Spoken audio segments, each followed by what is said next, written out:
Hi friends, welcome back to my channel. আবারও একটা আমি রেসিপি নিয়ে চলে এসেছি, ভেন্ডি মশলা। তো চলো শুরু করা যাক।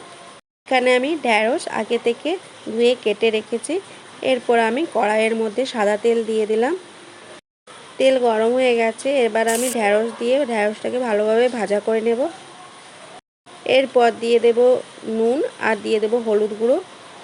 এখানে আমি ঢ্যাঁড়সের সঙ্গে কয়েকটা আলু দিয়েছি, দিয়ে এটাকে আমি ভালো করে ভাজা করে নেব।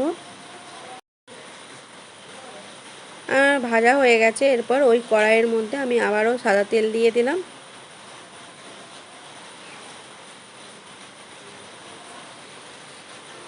তেল গরম হয়ে গেছে, এরপর আমি দেব কালো জিরে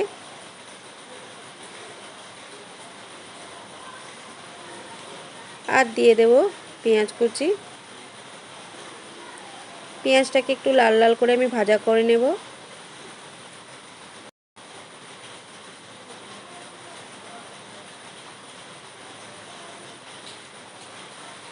এরপর আমি দিয়ে দেব টমেটো কুচি।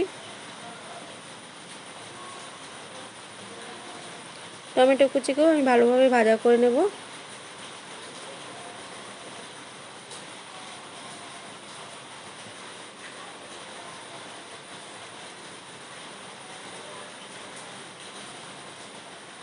এরপর দিয়ে দেব আদা আর রসুনের বাটা।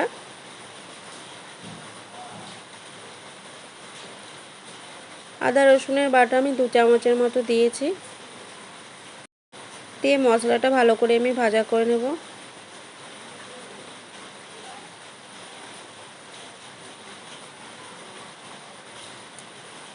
এরপর দেব হলুদ গুঁড়ো, জিরে গুঁড়ো, ধনে গুঁড়ো আর দেব লঙ্কা গুঁড়ো।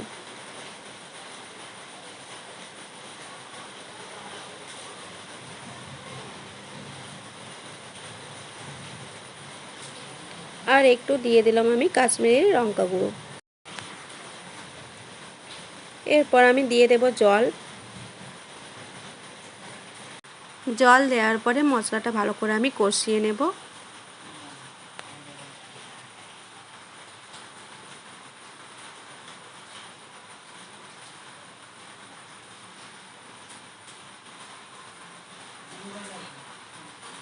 আর একটু দিয়ে দিলাম নুন।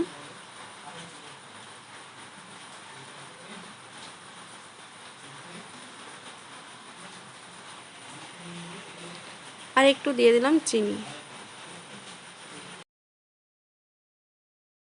এরপর দিয়ে দিলাম গরম মশলা গুঁড়ো। গরম মশলা গুঁড়ো দিয়ে ভালোভাবে এটাকে কষিয়ে নিতে হবে।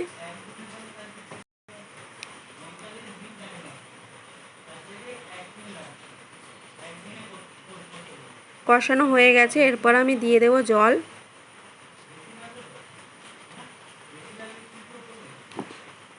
মশলাটা আমার প্রায় ফুটে গেছে, এরপর আমি দিয়ে দেব ভেজে রাখা ঢ্যাঁড়স।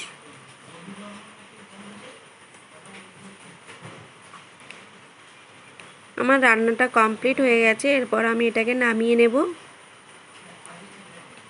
আজকে আমার ঢ্যাঁড়সের রেসিপি কেমন লাগলো সবাই কমেন্ট করে জানিও। যদি ভালো লেগে থাকে লাইক, কমেন্ট আর সাবস্ক্রাইব করে দিও।